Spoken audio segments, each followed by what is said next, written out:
Honorable Court is now adjourned until Thursday, the 10th day of December at 12 o'clock. Good afternoon. The front two and the spare are all right, but the left rear one is causing me great anxiety. Switched mine. If I don't get another year out of them, I shall be very disappointed. You know, that grandson of mine is a most unusual infant. At 5 weeks, he holds up his head without support. Here, I'll show you a snapshot. Goodbye, Grant. Have a good vacation. Happy holiday, Josephus. Thank you, gentlemen. Thank you.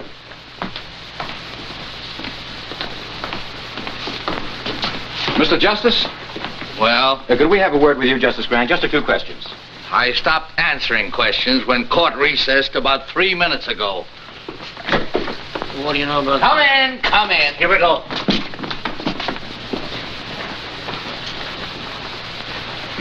Well, gentlemen. Justice Grant, we understand you declined to preside at the Danville investigation. There's some speculation as to your reasons. Well, there needn't be. I've had a long, hard year. I'm tired. I'm going hunting. Miss Gilbert, would you put this in my bag, please? The Gazette referred to you last week as a terrible-tempered Justice Grant. How do you feel about that? I'm flattered. And this too, Miss Gilbert. Where are you going for your hunting? Well, there are plenty of ducks and no reporters. Oh. When are you leaving? A moment after you do. Good day, sir.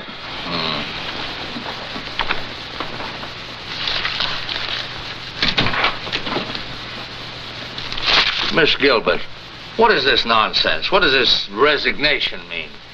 I think it's obvious, sir. If it were obvious, I wouldn't ask the question, would I? Justice Grant, I've been with you for 2 years, and not once during that time have you expressed satisfaction with my work.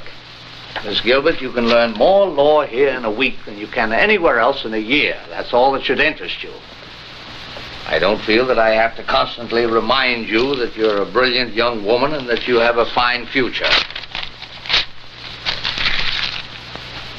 Now, if there isn't anything else, can I go? Oh, you wanted to look over the Hale and Tryon opinion, sir. They won't be back from the printer till next week. Oh, yes, they'll need some revision. But I don't want to hang around here. Perhaps I can bring them up to you at Crownport, sir. That'd be fine. No. You need a vacation, too. From me. I don't mind at all. Miss Gilbert, are you heaping coals of fire on my head? I wouldn't dream of it, sir. Oh, I'll wire you before I come. Thank you. And Miss Gilbert, Yes, sir. no one must know where I'm going. No one. I want to get away from courtrooms, investigations, lawyers, black robes, everything. Everything but ducks. Hundreds and hundreds of beautiful ducks. Beak, beak, beak, beak, beak, beak, beak, beak, beak, beak, beak. Beak, beak, beak, beak, beak, beak, beak, beak, beak, beak, beak, beak, beak. Hey, you! Wait a minute. I'm Orrin Todd, game inspector. Let's see your license. Yeah, just like I thought. Stranger in town, ain't you? This license ain't legal. Well, I just bought it yesterday at the state capitol. Yeah, I know, mister, but this is Crownport, and you gotta have a Crownport stamp on there. Well, I didn't know that. I'll get one tomorrow. Yeah, but it ain't gonna do you any good today. You know, I could haul you into court and let the judge slap a fine on you. But to save wear and tear on my tires, suppose I sell you one right here. It'd only cost you $5.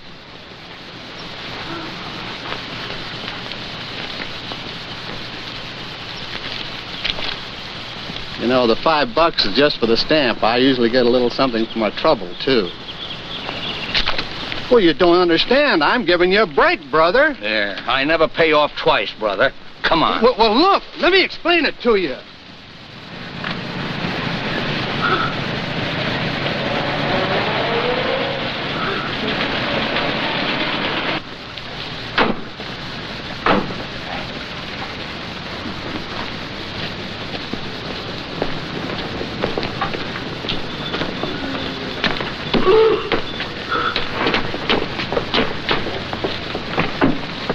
Your Honor, it's not as though my client were trying to evade his financial obligations. Tom Cooney has been a member of this community for many years. And in all that time, his honesty and his responsibility has never been questioned. Now, he intends to make good the payments on these plows, but he's been sick, unable to work. Now, if the court could just grant him an extension... The law doesn't recognize good intentions. I shouldn't have to remind you of that, Mr. Adams. You're supposed to be a lawyer. But, Your Honor, am I not justified in asking the court's indulgence in this case? If you take Tom Cooney's farm tools away from him, you take away his only means of earning a living. Mr. Adams, this is a court of law, not an employment agency. Tom Cooney signed an agreement with Vincent Blackston of the Crown Port Auto and Supply Company. This agreement stated if he missed a payment on those plows, Mr. Blackston could take them back. Is that right, Mr. Cooney? Well, yes, Your Honor, but... All right, Counselor. Judgment against Thomas Cooney. But it was just one payment. If you give me a chance to... I don't care whether you say it's fair or not. It ain't. Get him out of here. Come on, Tom. This isn't going to help. I know it ain't going to help. Nothing's going to help in a town like this. Officer. Come on. Let's go of me. Come on. Looks like you just lost yourself another vote, fella. Come on. Oh, it ain't right. I know it ain't right. Crown Port versus Joe Grant. Step up, Joe Grant.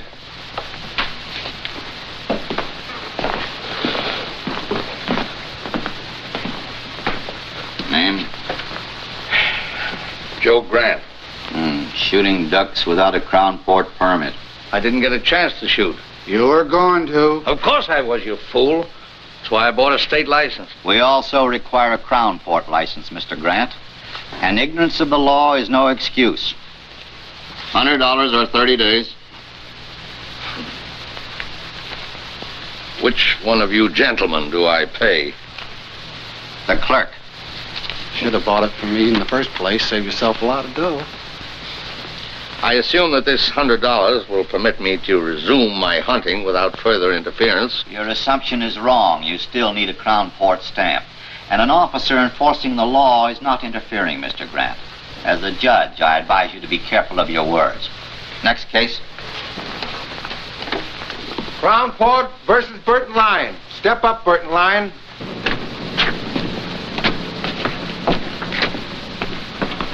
Hi, Tom.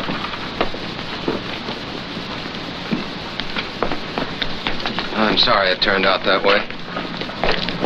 Guess that's the only way it could have turned out. No, I thought we had a chance, but I guess I should have known. What are you going to do now? Farm's no good to me without tools to work it. Guess I'll lose it. The bank will start yelling for its money pretty soon. You know, Bill, sometimes it's just more than a man can stand. I've got to think of something to do. If I could only... Yeah, I know, Tom, I know. Look, why don't you come by the office later on? We'll talk about it, huh?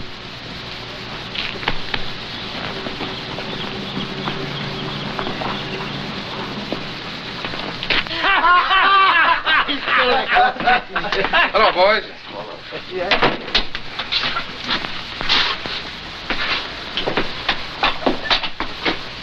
Shave, Homer.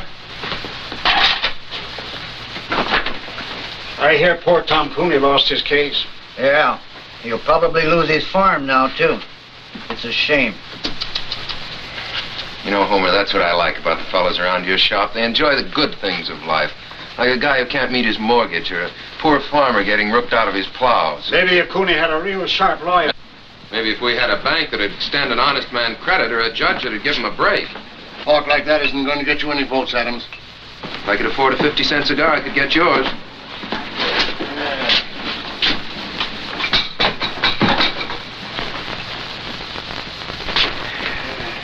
Just the shave. Sure, mister.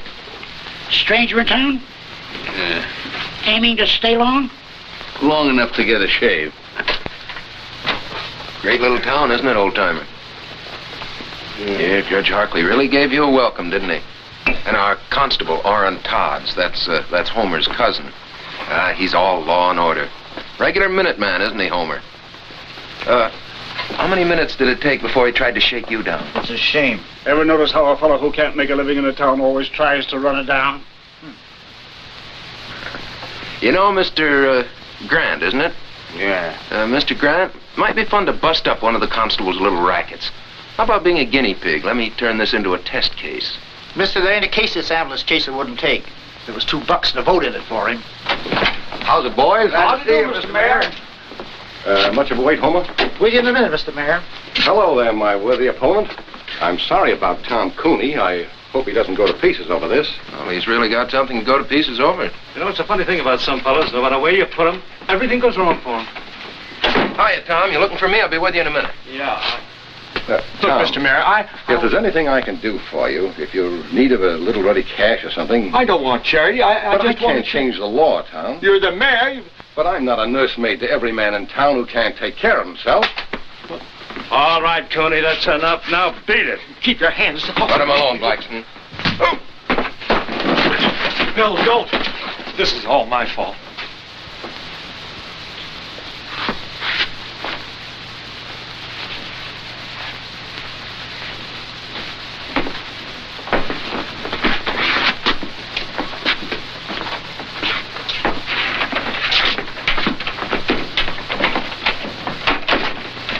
I wish you hadn't had to do that, Benny. He's had it coming to him for a long time. That boy is turning into an awful radical. You could tell that by the speech he made accepting the nomination. Well, that kind of talk is never going to make a mayor a crown port. That's too bad. Nothing I'd like better than to see some bright young fella come along who could take my place. But Bill Adams... Take a man to fill your shoes, Mr. Mayor.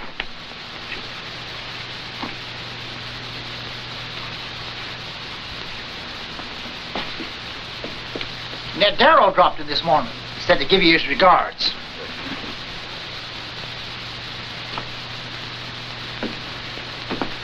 What's my bill? Just a shave? Yes. 50 cents. Hey, mister, I said 50 cents, not a quarter. Guess you made a mistake, friend. No, you made the mistake, friend. You picked the wrong customer that time, Homer. First fella in 10 years ever flipped a bash on me.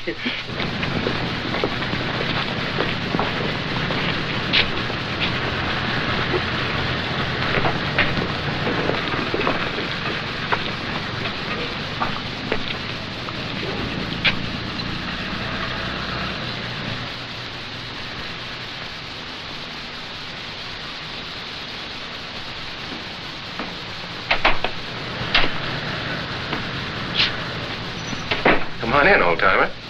Thank you.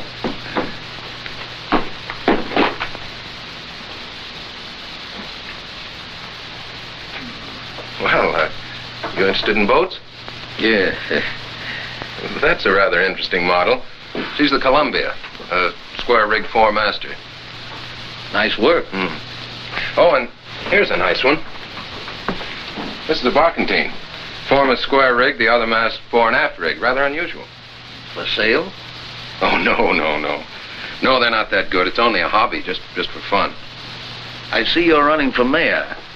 Yeah. Sort of a hobby, too, just for fun? No, not quite. Mayor Coniston, you saw him in the barber shop. Well, he and his boys have been running this town for a long time. Make it pretty tough for anybody who comes up against them. Yes, I gathered as much. Well, a lot of people have been getting tired of it. I haven't much time myself. The Army's going to grab me in a couple of months, but I thought I might at least get the ball rolling and for once give them a fight. But not too much of a fight. Something you wanted to see me about, Mr. Grant? In the barber shop, Mr. Adams, you mentioned the fact that you might like to make a test case of my fine. Were you serious? Yes. Yes, I think you've got a case. You do? How would you go about it?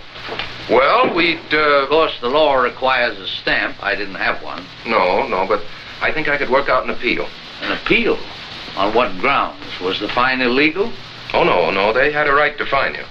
The fact that I was unfamiliar with the law? Oh, no, that's no excuse, obviously. Obviously. Then what would you base your appeal on, Mr. Adams? The fact that it's Tuesday and the sun is shining? Look, I haven't had much time to give it thought, but I can figure out an angle. There must be one lying around somewhere. Oh, yes, I'm sure there is. In the meanwhile, you can always make a living as a carpenter. Hiya, Bill. Oh, you busy? No, Charlie, come on in. Mr. Grant, Charlie Craig, my campaign manager. How do you do, sir? Hi. Any new votes, Charlie? About enough to fill a dog's ear. Say, I just heard about Tom Cooney. Yeah, he's taking it pretty hard. I signed the same kind of note he did, so it don't look so good for that tractor of mine either. You couldn't get me a couple of weeks postponement, could you? I'll try, Charlie, but there's no use appealing to Blackston, not with the way he's got his business set up. His hopping on my tail wouldn't burn me if I hadn't had so much trouble with that tractor. Every time I needed a spare part, I had to send for it myself. Blackston never carried them in stock. Did Blackston promise you such service? Well, no, there's nothing in the contract about providing service. Has Blackston lived up to all his legal obligations as seller of the tractor? Well, sir, you sound like a lawyer yourself, Mr. Grant. Yes, well, I was about 20 years ago. Well, maybe you could give Bill here a pointer or two. Anyway, I'm glad to have met you. Be seeing you, Mr. Mayor. I'm going out and see if I can't agitate a few votes for you. Well, Mr. Grant, since you have some knowledge of the law, you've probably decided there's nothing much I can do for you. Well, what about Craig? What are you going to do about him? What can I do for him? With Harkley on the bench, you saw what happened to Tom Cooney. You can't blame that on Judge Harkley. You went into that courtroom without a defense. That's why you got whipped. Well, then I guess I'll get whipped again. I guess you will. You're not much of a fighter, are you, Mr. Adams? Except in barbershop brawls. Oh, stop it. You can't fight brass knuckles with spitballs. The trick in this town is either to play the game their way, and I haven't the stomach for that, or to be as smart as they are. The trick, Mr. Adams, is to be smarter. Well, does that wind up your business? Or are you going to stay and give me the first 5 lessons on how to win friends and influence judges? No, Mr. Adams, I'm not. Those lessons have been written, and very well written, in books like this and all the others. And somewhere in one of them there's a lesson mentioning that in any transaction between a seller and a buyer, there are laws governing the behavior of both parties. But I doubt if you can keep afloat long enough to find it. You know, Mr. Adams, I've seen you in action now as a lawyer, as a candidate for mayor, and as a shipbuilder. And if you'll take my advice, you'll stick to shipbuilding. There's a great future in it for lawyers.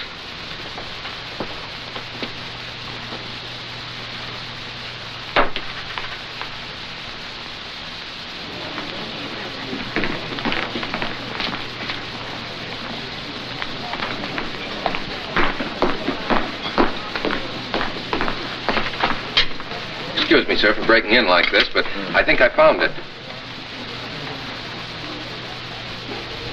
Yes, that covers it.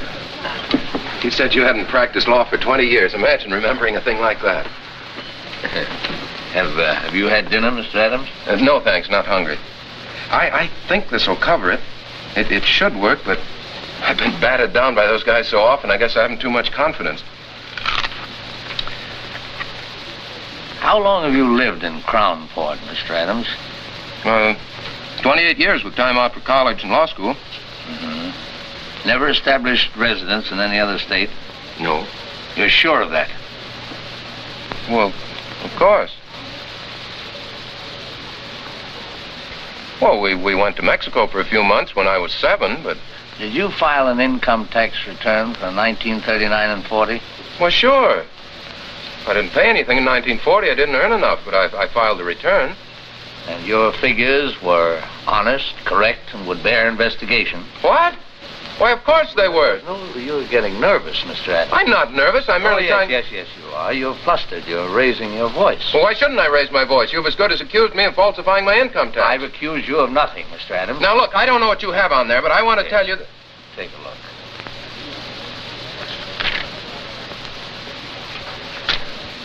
It's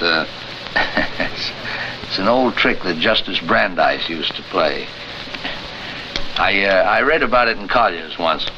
You see, it's an unfortunate fact, Mr. Adams, that every man, even you and I, has done something that he doesn't want anybody to know about.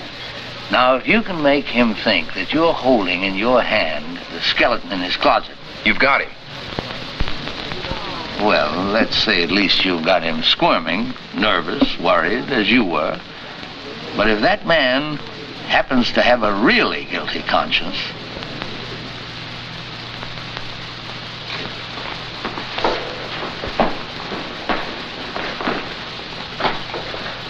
Your full name is Vincent Z. Blackston? Yeah. Tell me, Mr. Blackston, what does the Z stand for? Do I have to answer that, Your Honor? What can be your objection? Surely you have nothing to hide. Well, the Z stands for Zephyr. It's a family name. Zephyr? Means a little wind, I believe.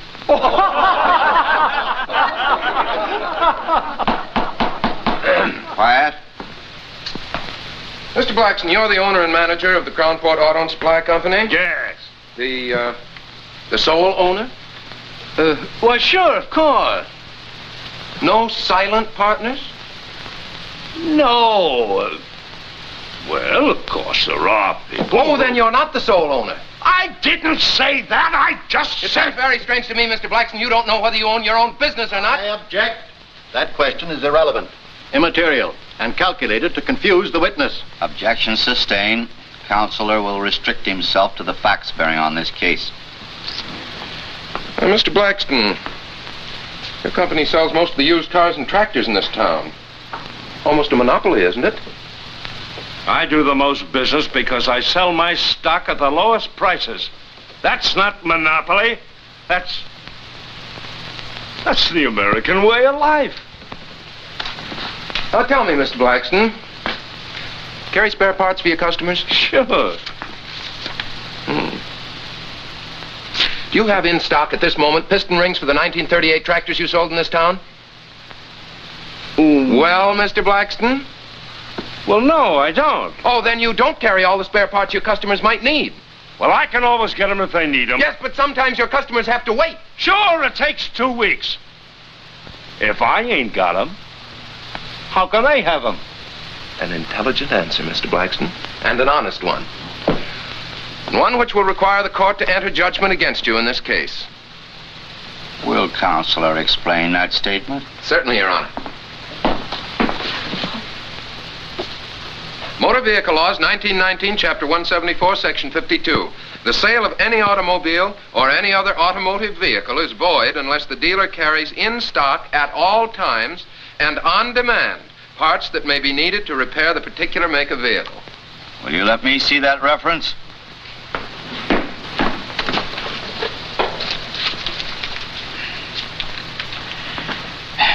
Counselor would seem to be correct.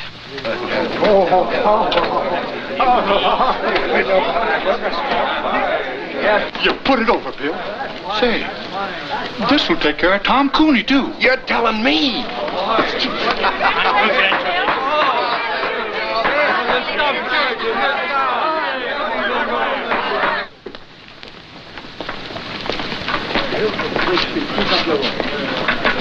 Mr. Grant. I thought you were going hunting. Well, all the ducks are inside today. I see you winged a couple yourself. Oh, of course, it's nothing really big. Oh, who am I kidding? I'm so tickled I feel like a combination of Superman and a member of the Supreme Court. Really, I don't know how to thank you, Mr. Grant. Oh, no need to, my boy. First time I've enjoyed a courtroom in years. Hey, thank you, fella.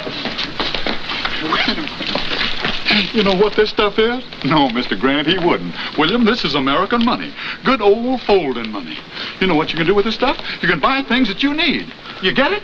Yeah, but what I don't get is where you got it. Well, seeing Blackston get trim, warm some hearts, and unloosen a couple of purse strings. The boys have kicked in for your campaign fund. You know what we're going to do with this beautiful stuff? We're going to get some posters printed. Great big ones. The kind that look you right straight in the eye and follow you around.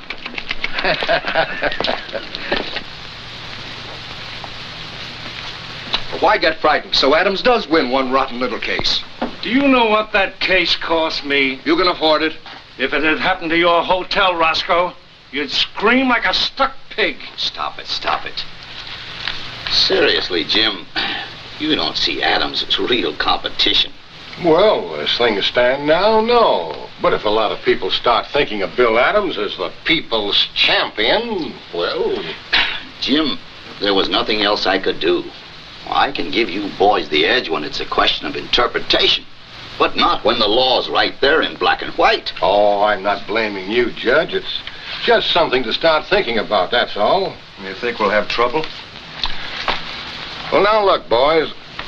On second thought, we may be getting all steamed up for nothing. Yeah.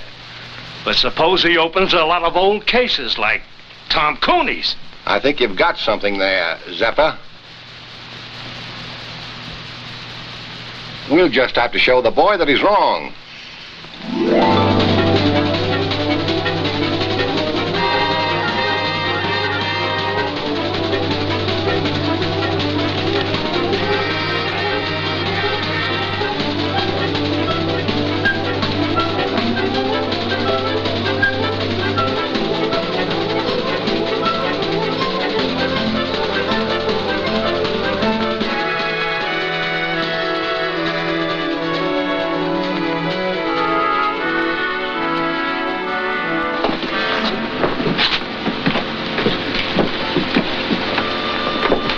Miss Gilbert? No. Miss Gilbert? Yes? Oh, that's better. That's much better. I'm Bill Adams. Mr. Grant asked me to meet you. Yes, I know. Here, let me take that. The car's over here.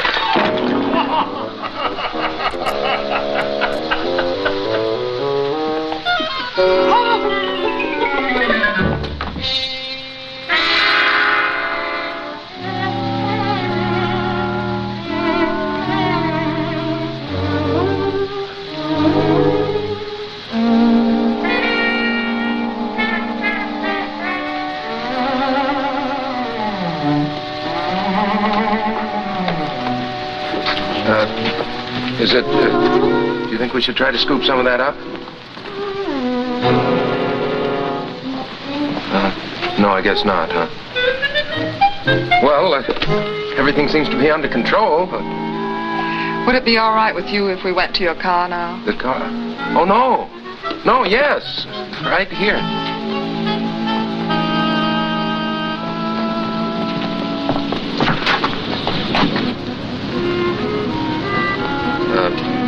Sorry to get off to such a bad start. I'm not always so clumsy. Oh, my hat! Oh, don't worry. We'll get it.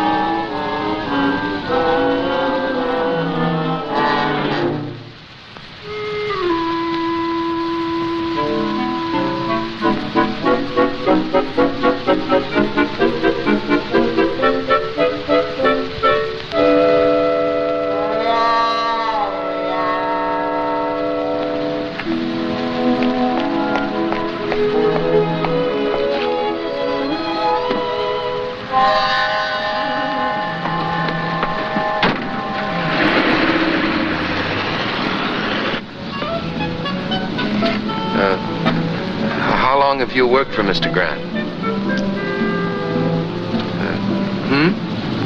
2 years. Quite a character, isn't he? Quite. You know, I was very surprised when he told me his secretary was coming down. I had an idea the old boy was retired. The old boy is far from retired. Where is he now, Mr. Adams? Well, he went over to Wellbridge this morning to do some hunting. He ought to be back soon. I was going to drive you around the town, but I guess you'll want to get cleaned up now. Yes, I think I will. Well, I'll take you straight to the hotel.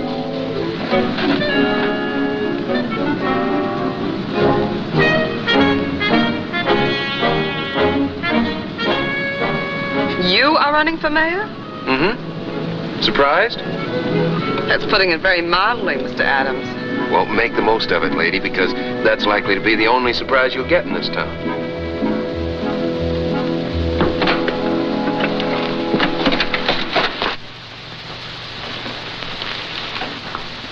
Who's the girl with Adams? Don't know. What difference does it make? I'd like a room, please, by the day. No back.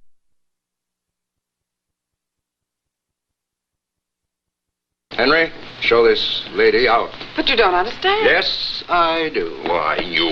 Please, Mr. Adams, let me explain. Come on, sister, beat it. Take your hands off her. Oh, yeah?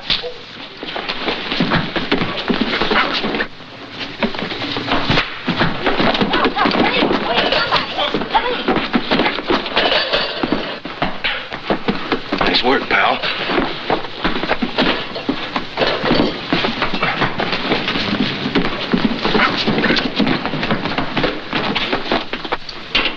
I tell you, you can't do this. Look facts in the face, mister. Oh, but officer. Hey, officer! Hey, Sergeant! Sergeant, I want to use that phone. Will you please keep quiet, Your Honor? Just trying to get us out of here, you know. Why didn't you think of that before you got us in? Look, I'm very sorry this happened, but it isn't my fault. I suppose I started the fight. You sure did all right once it got going. Oh, what a gal. And what a wallop. Yeah, Miss G, you're really some scrapper. Say, Roscoe Swade asked me to call you, Judge. We've got Bill Adams in here with a dame, assault and battery. How long do you want us to hold him here? Oh, just let them stew for a while, Sergeant. Adams will probably want to get in touch with me. And, oh, he does, huh? Well, I'm out of town. You can't reach me anywhere. That's right. Overnight.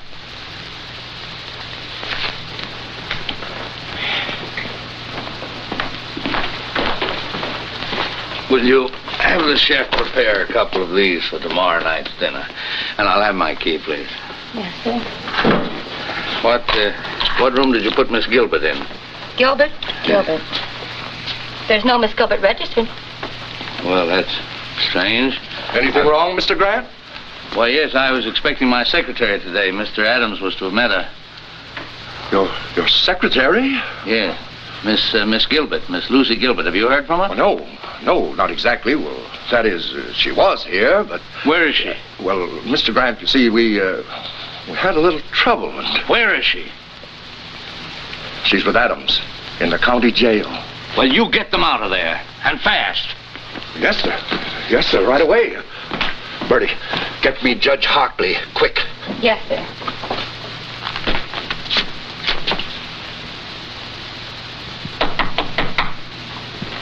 Come in.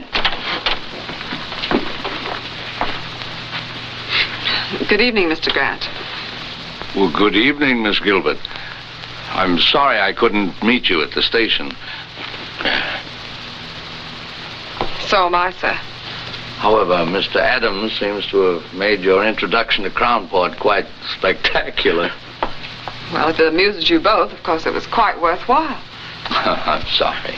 Sit down, Miss Gilbert. You seem tired. What happened? Well, when I said the boys were playing with brass knuckles, I wasn't kidding. Look, I win a case from Blackston. That makes a good impression around town. So I walk into Swade's hotel. Roscoe says something, provokes a fight, and I land in jail. That's the way Crownport's run, Mr. Grant. I hope the fact that Miss Gilbert was involved won't upset you. The fact that Miss Gilbert was involved upsets me a great deal. It strikes me that Swade, Connaughton and Company are just been a little too high-handed. Well, you can't fight the city hall, sir. As candidate for mayor, that's what you're doing, isn't it? Well, I suppose I am, but the boys are starting to play rough. Well, of course, if they play too rough, you can always go back to your shipbuilding. Yes, I guess I could. But right now, I'm going to go home and get some sleep. Miss Gilbert and I have a date in court tomorrow. Good night, Miss Gilbert. Don't hold me against Crownport. Right, sir.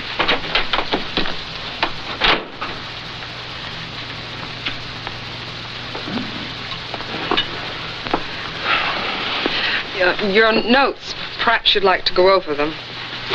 I gather somehow that you're not very much drawn to Mr. Adams. My personal reactions to him aren't important, sir. Well, I wouldn't be too hasty. He attracts too much trouble. He certainly does. His whole approach is wrong. He shuts his eyes and wades in and slugs. But he has good stuff. Do you think it wise to get involved with his problems?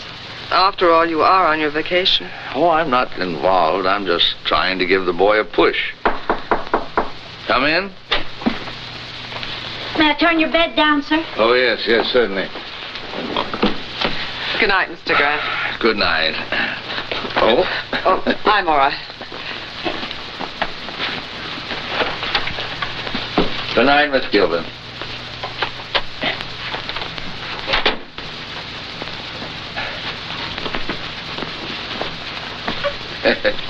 Kind of skimpy, isn't it? They just ain't long enough, none of them. I keep a-telling, Mr. Swade. Well, there, that'll have to do. Good night, sir. Hope you rest well. Thank you.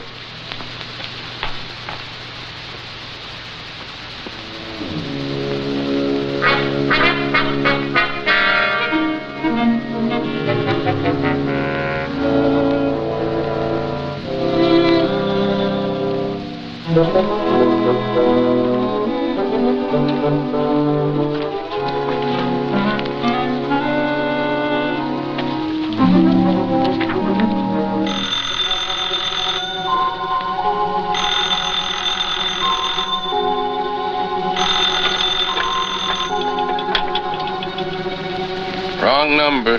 Mr. Adams, wake up. This is Mr. Grant. What? Wait a minute. Yeah? You want me to what? I said get into your clothes, get 2 yardsticks. Yardsticks. Come right over here and register for the night at the hotel. I'll tell you all about it when you get here, but get here. Right.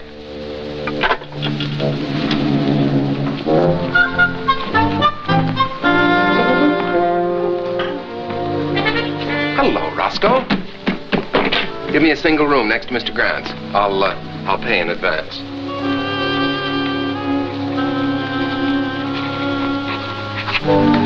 $413. What's the matter, Roscoe? You don't seem at all happy to see me. I brought my luggage, too.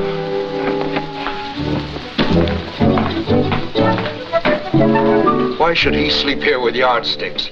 He's got a place of his own.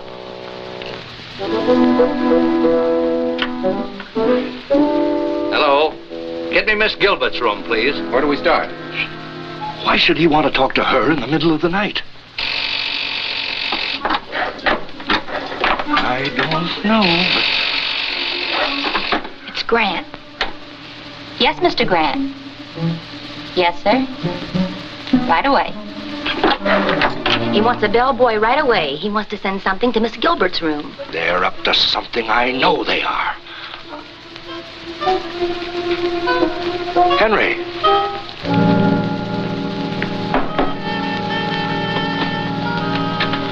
Take this yardstick to Miss Gilbert. Yes, sir.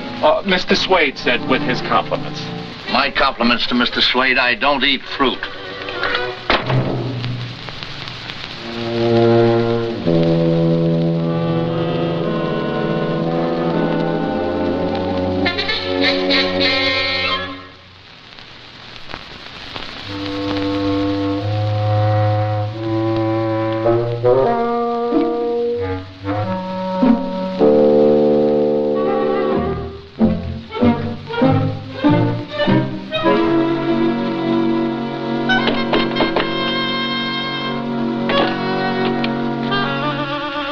Thanks.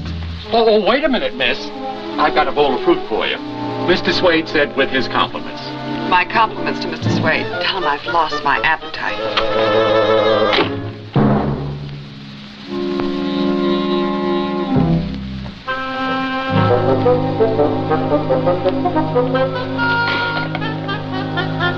I couldn't see nothing. They blacked out the rooms. Number played. Now she's calling Grant. Yes, Miss Gilbert? 7.5. Same here. And the other? 2.5. That does it. Maybe it's a code. Oh, don't worry, Roscoe. I'll be back.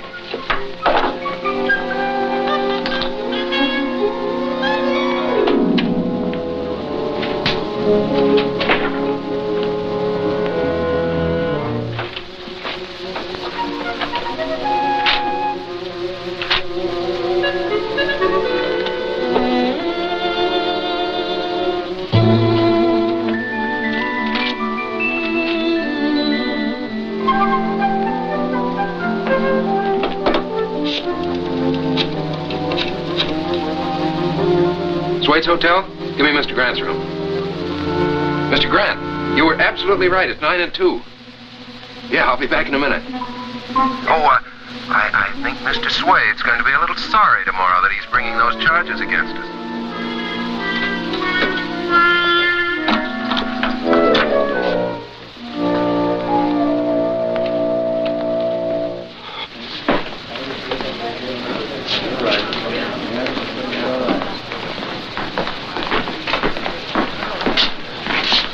Good afternoon, Miss Gilbert. Mr. Grant, you're looking very beautiful, Miss Gilbert. Really? I didn't sleep at all. Probably nervous exhaustion due to the unfortunate experience you underwent yesterday. Ever spent any time in jail, Mr. Swade?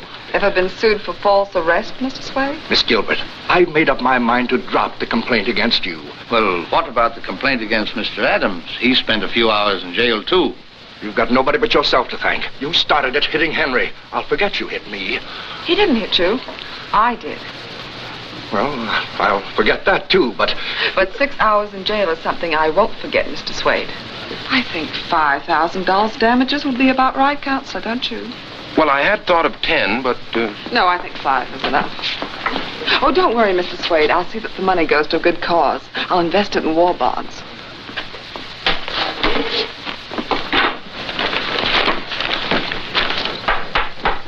Court is now in session. Judge Hartley presiding. Case of Swade versus Gilbert and Adams.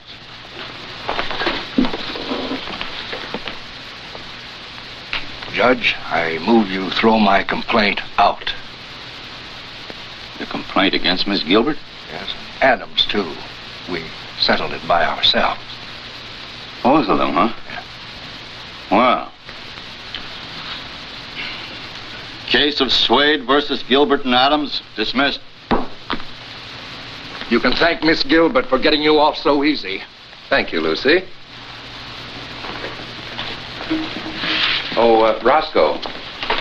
Just a minute, Roscoe. We're not quite through yet. Joe, serve the papers on Mr. Swade. Roscoe Swade? What are you talking about? I took it if I dropped my suit against you, you'd drop yours against me. Relax, Roscoe. This is another suit. Your Honor, I find that in the management of his hotel, Mr. Swade is in violation of several important laws. Oh, what are the charges? I brought the evidence with me, Your Honor.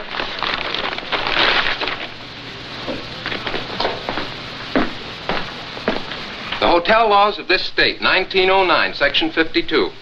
All sheets provided in all hotels, hostelries, inns, or lodging houses shall be a minimum of 9 feet in length. 7.5 feet, Your Honor. All pillowcases shall be a minimum of 3 feet. 2.5 feet, Your Honor. There should be a minimum distance between all twin beds of 2 feet. Now, the beds in my room at the Swade Hotel were scarcely half a foot apart, Your Honor. I couldn't bring them in evidence, but I have witnesses who can testify as to my veracity. Well, let me see this reference. Certainly.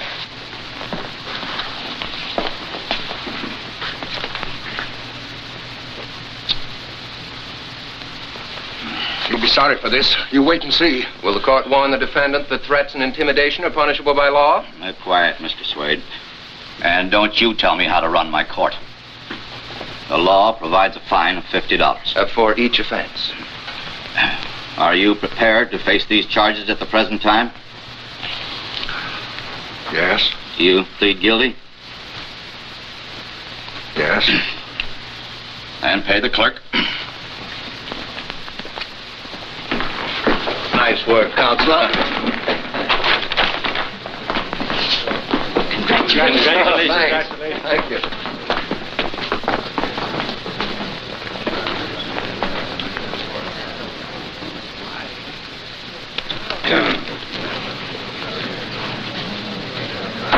Half-hour recess.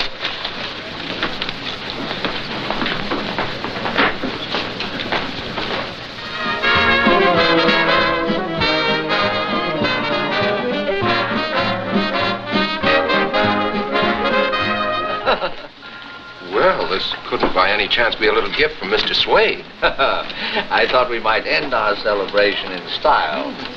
What vintage is that, miss? California, 1938. Here, I'll do it, miss. tell I'm an amateur, the bottle resents me. Well, it popped anyway. You? To the next mayor of Crownport. Yes, who's learned to use his head and his law books. Well, to my routing section.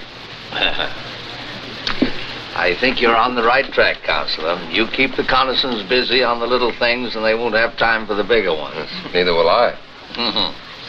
Well, I think I'd like to do a little hunting in the morning, if you can keep your life fairly quiet for one day. Well, I'll try. Lucy might keep an eye on me. That'd help. I'll be responsible for him, sir. Starting with breakfast. Well, I think Lucy would probably like some more coffee. Yes, I would. It'll just keep you awake. Well, good night. Good night. Good night, sir.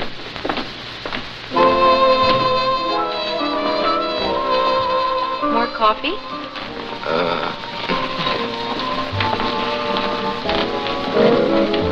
I suppose you're a wonderful dancer. Fair.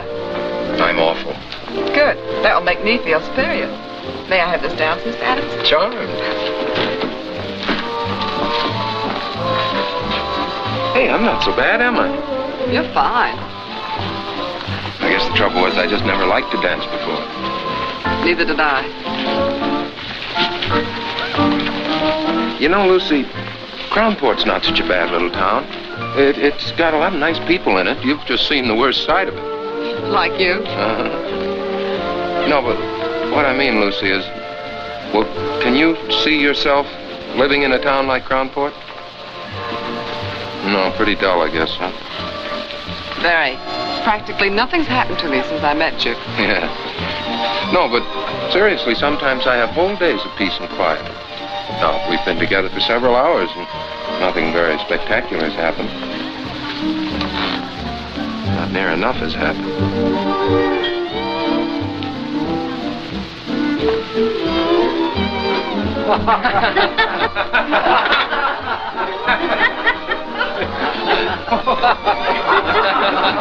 Let's get out of here. Sorry. Sometimes we have whole days of peace and quiet. Good night, Mr. Adams. Oh, that date for breakfast still stands. Good night, Bill.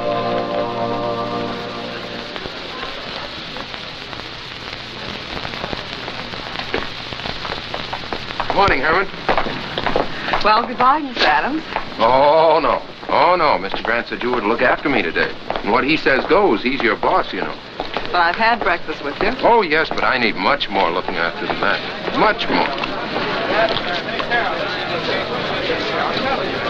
What the? Wait, Bill. Hey! I've been trying to find you. Look. Hey, what's going on here? What do you think you're doing? You're being evicted. Here's your notice. Come on, boys. Don't take all day. Okay, Bob. Because of the lumber I keep around, the place has attracted termites. How do you like that? It's fantastic. Look, can't you just wait until I call Ridges and get this thing fixed up? Sure. You can call him at Swade's office, but it won't do you no good, pal. He signed the notice himself. Okay, fellas, lift it. Yeah, but at least you can leave my stuff here until I can get another office. Sorry. Orders. Well, what difference does it make to you?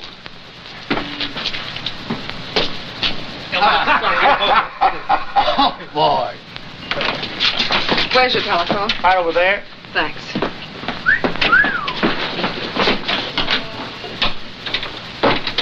Listen, will you stop reading me the Constitution? I'm just following orders. All I'm asking you to do it. Hello? Hello, is this the Andrews building? Give me the superintendent, please. Miss Gilbert! Miss Gilbert! I've been looking for you, Mr. Grant. They're evicting Bill. Evicting Bill? Why, what happened? Oh, something about termites. Yeah, just drop my things at the hotel, will you? Now, tell me. Who's responsible for this? Seems that Roscoe Swade has a pal named Hart Ridges. Happens to be my landlord, also happens to be one of Connison's boys. Well, so Roscoe gives Hart a call, and here I am. Don't worry, though. I'll get another office. Hello. This is William Adams. Yes, I want to rent an office. What? Oh, no vacancies. Can't we do something, Mr. Graham? Well, I don't know. Wait a minute. Be careful of those.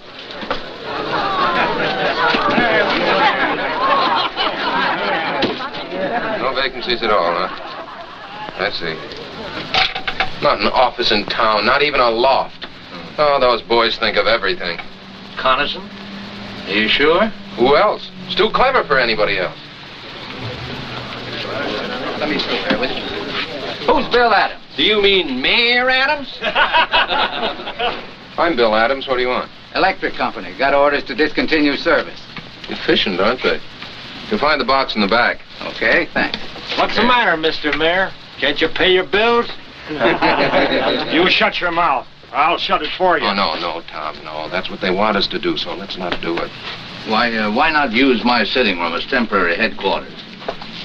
Oh, well, that's awfully nice of you, Mr. Grant, but I couldn't... Why not, Bill? You're not going to let them put you out of business, are you?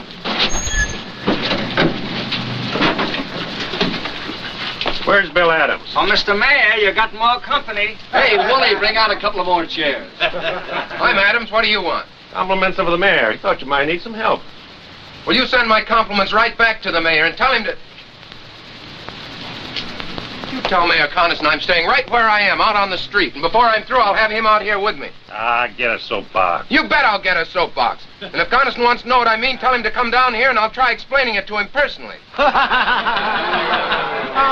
Ladies and gentlemen, please, just give me a few minutes until I get my new office set up. William, you mean right here on the street? Sure, why not? We'll hang my shingle on that lamppost. Bill, they'll get out in the junction. You won't be here 2 hours. I know that, sir. But this time, Coniston's gone too far. He's giving me more publicity than I ever dreamed of. I may be here only an hour, but it'll be a good one. I'll get you an office. Now, keep out of trouble. I'll be back in a few minutes. Now, is this about right for the desk? Oh, no. I think it should be catty-corner. Okay, lady, you're the boss. Oh, here. Let me take those. Watch this. Oh, yeah. Excuse me. Oh.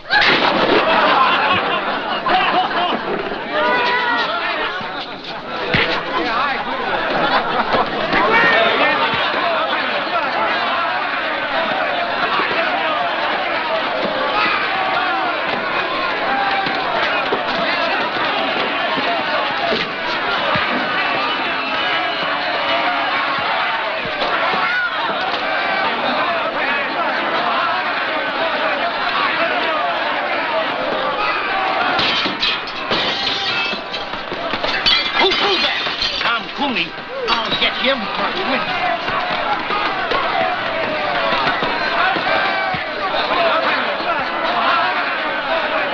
Taking volunteers? Thanks, friend.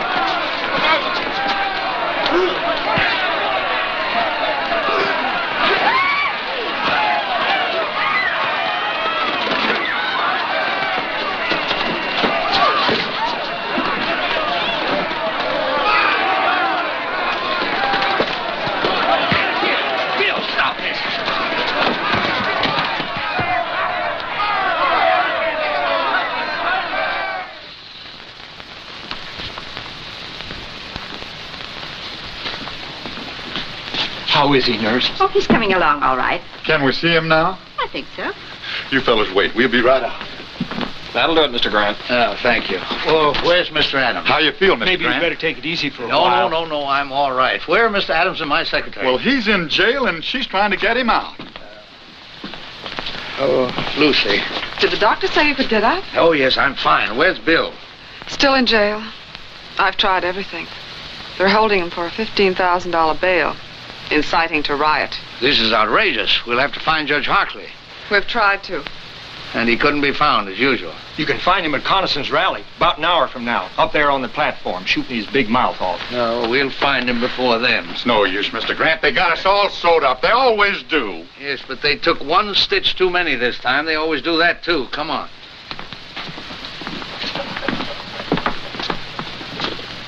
Do you think you should? I've got to get the boy out of jail. I'm glad you feel that way, sir. Yes, well, let's not keep Judge Hartley waiting, huh?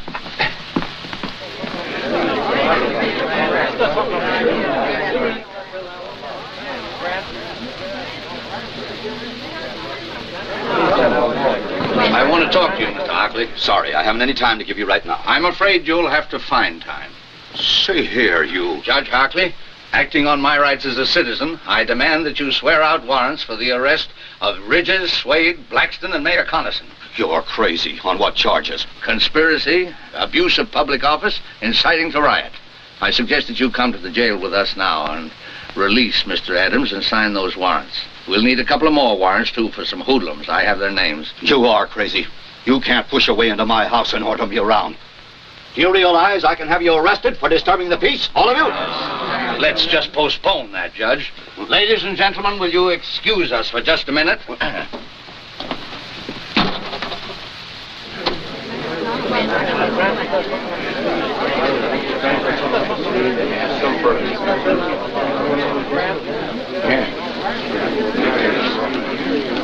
Ladies and gentlemen, I have persuaded Judge Hockley to change his mind. He has kindly consented to release your candidate in time for the rally tonight. Are you going to tell Bill how you got him out? No, that's not necessary. What's the deal, Mr. Grant? You know something about him? No, on the contrary, he knows something about me.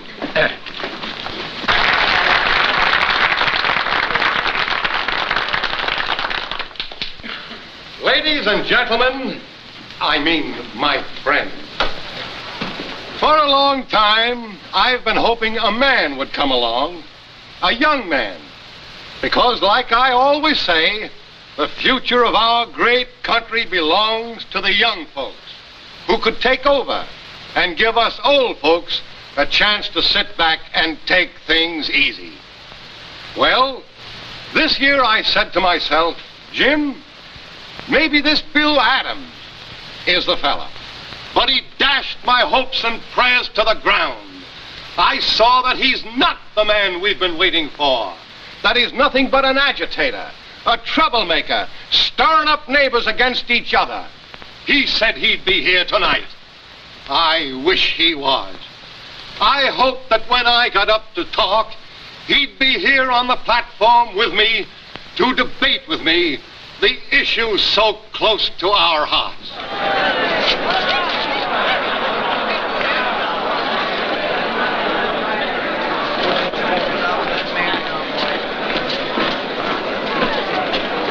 Bill Adams, if you think you're going to break up this rally, you're crazy. Did you let him out? Mr. Mayor, well, Chief Perkins here, he's got a warrant for your arrest. And for the arrest of Blackston, Ridges, and Swade. Take your hands off me. Jim, I couldn't help it. Honestly, you just better come along. Attention, please. Quiet, quiet, everybody. My friend, I never thought he'd dare do this. But you can see for yourselves now to what lengths this radical will go to sabotage a peaceful meeting of the people. But I'm calling his bluff. I'm going to make him bring out the witnesses to prove this. As mayor of this town, I got a right to call a special hearing, and I do. So the issues will be clear when you go to the polls to vote tomorrow. You'll be sorry you ever started this.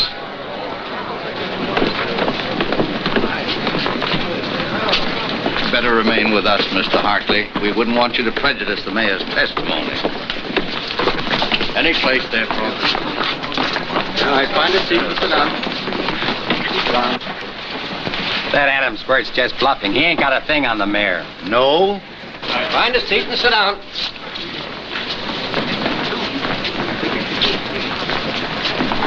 Mr. Grant, I still don't understand.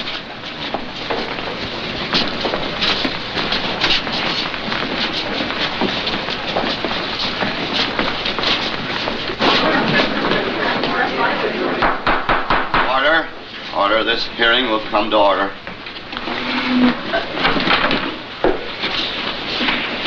Judge Hockley, my friend, I'm not on trial here. Bill Adams has made accusations against me. He's had a warrant sworn out for my arrest. This is a hearing to show you that he has no proof of anything he says. That he's trying by a cheap trick to win an election he can't win by fair play. Judge Hockley. Mr. Mayor, you'll have to moderate your tone. This is very irregular. Step one side and clear the aisle, please.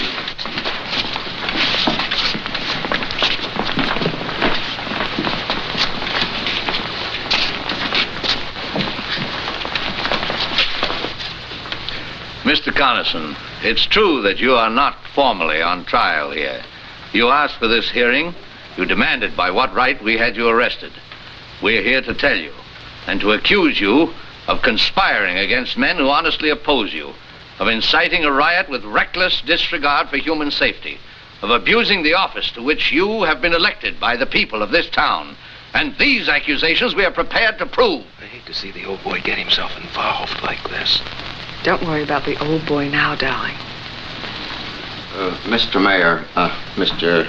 Grant has obtained confessions from these men. They have told Mr. Grant that, acting on your orders, they started the riot this morning in order to make possible Mr. Adams' arrest. They have sworn to these facts. Because of this, Mr. Grant was able to demand a warrant for your arrest. Mr. Grant swore out a warrant for my arrest. A man who doesn't even live in our town. A meddling old fool who does nothing but shoot ducks and start trouble. Jim, don't say that. I'll say anything I please. I demand to know who this man is. Who is this Joe Grant? Jim, do yourself a favor. Don't ask.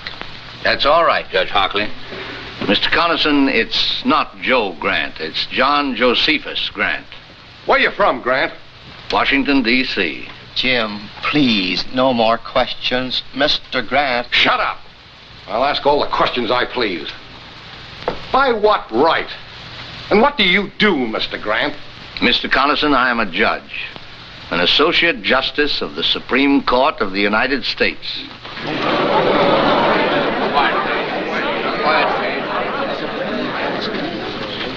Mr. Connison, you have asked by what right I've interfered in this situation. Do you still want an answer? Justice Grant, would you care to... No, thank you. Bill! Oh, just throw some water on him, Lucy. He'll be all right.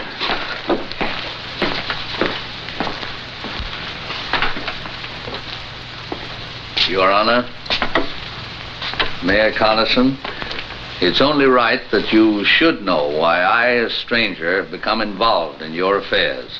Believe me, it's not because I am a justice of the Supreme Court. It's because, like all of you here, I am a citizen of this country. That is no little honor. Men have fought revolutions, have died to be called citizen.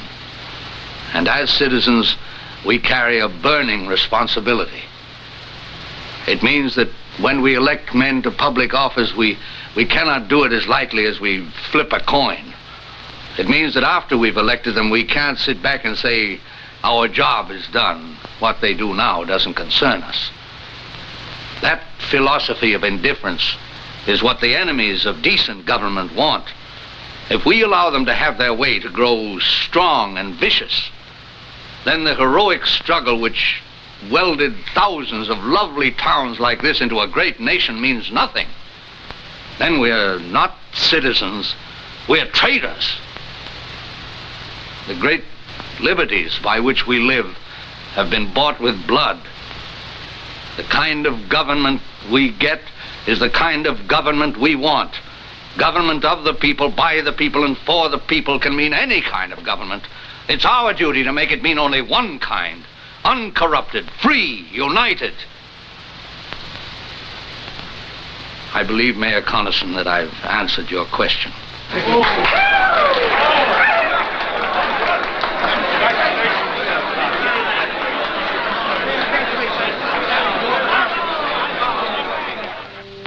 And now, as soon as court adjourns, I'll meet you back here in my chambers.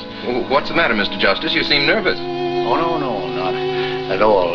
How about you, Mayor Adams? Have you the ring? Do you know your lines, sir? Well, I ought to. I stayed up half the night learning them.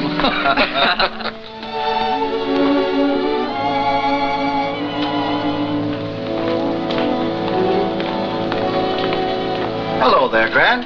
Oh, I'm glad to see you. thank you. You're looking fine, Josephus. How was the hunting? Oh, best I ever had. Good morning, Your Honor.